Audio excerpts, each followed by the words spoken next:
OK, donc dans cette deuxième leçon ici, je vais vous parler des hormones qui sont emmagasinées dans la neurohypophyse, mais vraiment, je vous rappelle qu'elles sont produites et envoyées là par des cellules sécrétrices de l'hypothalamus. Donc, on va parler des deux hormones libérées par le lobe postérieur de l'hypophyse, la neurohypophyse. Ce sont l'hormone antidiurétique, l'ADH, et l'ocytocine. OK? Alors, si on va à l'ADH, OK? Donc, la neurohypophyse, c'est formé de cellules neurosécrétrices, OK? Et puis, ça produit deux hormones.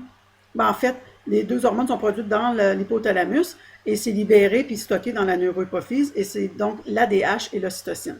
L'ADH, ou l'hormone antidiurétique, on l'appelle aussi la vasopressine parce qu'elle a un rôle très important dans le maintien d'un bon équilibre hydrique, donc de pression sanguine.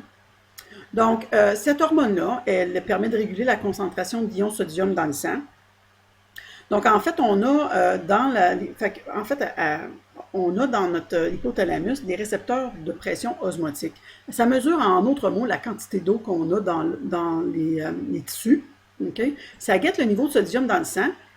Quand on a une augmentation de sodium dans le sang, écoute, ça peut être causé lors d'une déshydratation, par exemple. Fait que là, on perd de l'eau, donc les ions sont plus concentrés. Ça fait l'illusion qu'il y a plus de sodium. Fait que là, on va commencer à sécréter de l'ADH dans le sang. Okay? Et puis l'ADH va aller agir sur nos reins. Antidiurétique veut dire, ça veut dire on empêche, okay, la miction. Fait que l'hormone antidiurétique, quand on en sécrète, okay, ça va te faire retenir de l'eau. Okay? On va réabsorber de l'eau au niveau de nos reins. Et donc, ça veut dire qu'on va créer moins d'urine. Et c'est dans le but, en fait, de garder de l'eau parce que ton corps a détecté que tu es en manque d'eau parce que tes tissus sont plus salés que autres. L'eau, n'oubliez pas que quand on renvoie ça aussi dans le corps, ben ça s'en va aussi dans le sang, ça fait partie du liquide sanguin et donc ça va nous aider à garder une bonne pression sanguine. Fait que l'hormone antidiurétique, quand elle est libérée, tu vas avoir moins d'urine, puis l'urine va être plus concentrée parce que cette hormone-là, elle a l'action sur les reins de faire en sorte que les reins vont réabsorber plus d'eau au lieu de l'éliminer. Donc, c'est aussi sécrété dans le cas qu'on a une baisse de tension artérielle. Parce que si on a une baisse de tension artérielle, les récepteurs osmotiques voient ça comme une perte d'eau. Okay? Puisque cela indique une perte de volume sanguin, ça peut être une blessure, quelque chose comme ça. Donc, elle va stimuler la constriction des vaisseaux afin de diminuer les pertes de sang. Ça fait donc augmenter la tension artérielle. Fait que ça, c'est gros rôle. Donc, maintient la pression. Okay? Et c'est inhibé. Ça veut dire que sa production peut être empêchée ou modifiée par un traumatisme crânien, une tumeur. L'alcool inhibe la production d'ADH. Donc, c'est pour ça qu'on dit que quand on boit de l'alcool, ça nous déshydrate. Parce qu'en fait, c'est exactement ça que ça fait. Parce que l'alcool, vu qu'elle va inhiber la production d'ADH, ben l'ADH, elle est plus sécrétée. Donc, quand tu bois de l'alcool, tes reins ne vont pas réabsorber l'eau et donc tu vas te ramasser avec beaucoup de liquide dans ton urine, ce qui fait aller à la toilette, mais aussi qui déshydrate ton corps et qui cause les effets du lendemain de brosse. Des fois, c'est des infections aussi qui peuvent nuire à sa production ou des troubles auto-immunes. Quand on a une insuffisance d'ADH, okay, ben, qu'est-ce qui arrive? Tu peux t'imaginer que ça veut dire que tu vas libérer plus d'eau dans ton urine, donc ça va causer des effets de déshydratation dans ton corps. Tu vas avoir soif, okay? Ton urine va être diluée, ça peut même éventuellement mener à des troubles comme un déséquilibre des liquides, fait que ta vessie elle devient normalement plus grosse. On peut détecter ça, une insuffisance par des prises de sang et donner l'hormone. Si on en fabrique trop, fait qu'un déséquilibre de ça, on va donc à ce moment-là avoir quelqu'un qui va retenir plus d'eau parce que l'ADH, il y en a trop.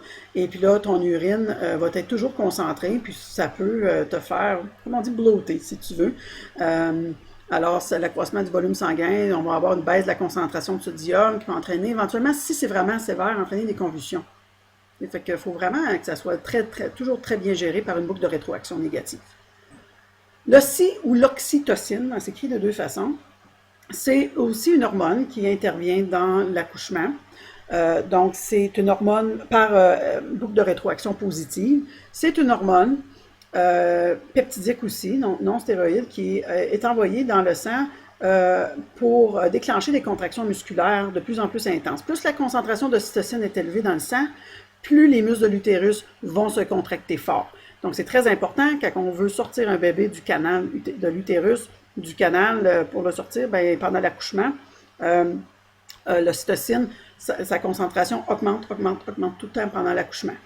Qu'est-ce qui va mettre fin à ça? Ben, une fois que le bébé est sorti, il n'y a plus de pression, donc les premiers les capteurs sensoriels, ils n'envoient plus de message à l'hypothalamus, fait qu'elle va cesser sa production.